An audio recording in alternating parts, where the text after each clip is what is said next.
जीवित परमेश्वर के जीवित वचन यहोशू की पुस्तक अध्याय 3। यहोशू सवेरे उठा और सब इस्राएलियों को साथ ले सित्तीम से कूच कर यरदन के किनारे आया और वे पार उतरने से पहले वहीं टिक गए। और 3 दिन के बाद सरदारों ने छावनी के बीच जाकर प्रजा के लोगों को यह आज्ञा दी, जब तुमको अपने परमेश्वर यहोवा की वाचा का संदूक और उसे उठाए हुए लेवीय याजक भी दिखाई दे, तब अपने स्थान से कूच करके उसके पीछे पीछे चलना।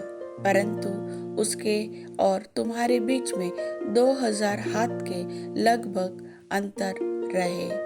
तुम संदूक के निकट न जाना, ताकि तुम देख सको कि किस मार्ग से तुमको चलना है, क्योंकि अब तक तुम इस मार्ग पर होकर नहीं चले। फिर यहोशू ने प्रजा के लोगों से कहा, तुम अपने आप को पवित्र करो, क्योंकि कल के दिन यहोवा तुम्हारे मध्य में आश्चर्य कर्म करेगा।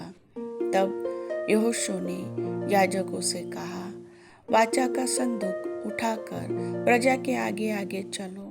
तब वे वाचा का संदूक उठाकर आगे आगे चले।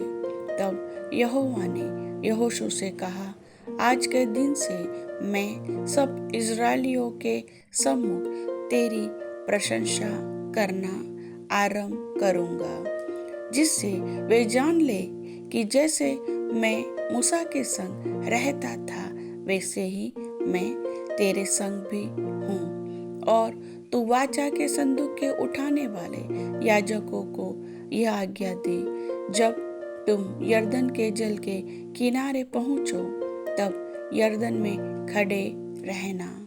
तब यहोशू ने इस्राएलियों से कहा, पास आकर अपने परमेश्वर यहोवा के वचन सुनो।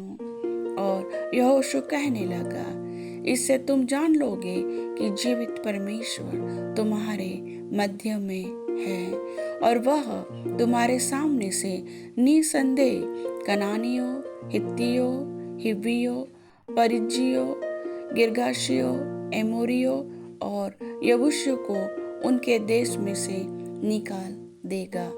सुनो, पृथ्वी भर के प्रभु की वाचा का संदूक तुम्हारे आगे आगे यरदन में जाने को है। इसलिए अब इज़राइल के गोत्रों में से 12 पुरुषों को चुन लो। वे एक एक गोत्र में से एक पुरुष हो। और जिस समय पृथ्वी भर के प्रभु यहोवा की वाचा का संदूक उठाने वाले याजकों के पांव यरदन के जल में पड़ेंगे, उस समय यरदन का ऊपर से बहता हुआ जल थम जाएगा और ढेर होकर ठहरा रहेगा।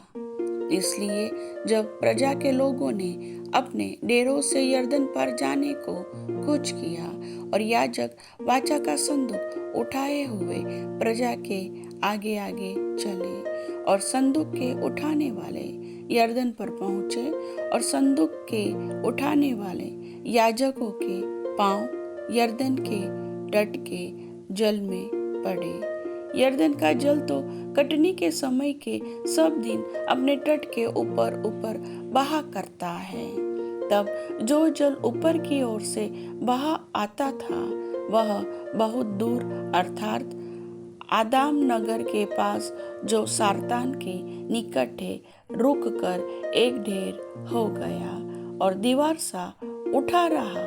और जो जल अराबा का ताल, जो खारा ताल भी कहलाता है, उसकी ओर बहा जाता था, वह पूरी रीति से सूख गया, और प्रजा के लोग यरीहो के सामने पार उतर गए। और याजक यहोवा की वाचा का संदूक उठाए हुए यरदन के बीचों बीच पहुंचकर स्थल पर स्थिर खड़े रहे, और सब इजरायली स्थल ही स्थल पार उतरते रहे। अंत में उस सारी जाति के लोग यरदन पार हो गए। प्रभु वचन के सुनने वाले सभी भाई बहनों को आशीष दे।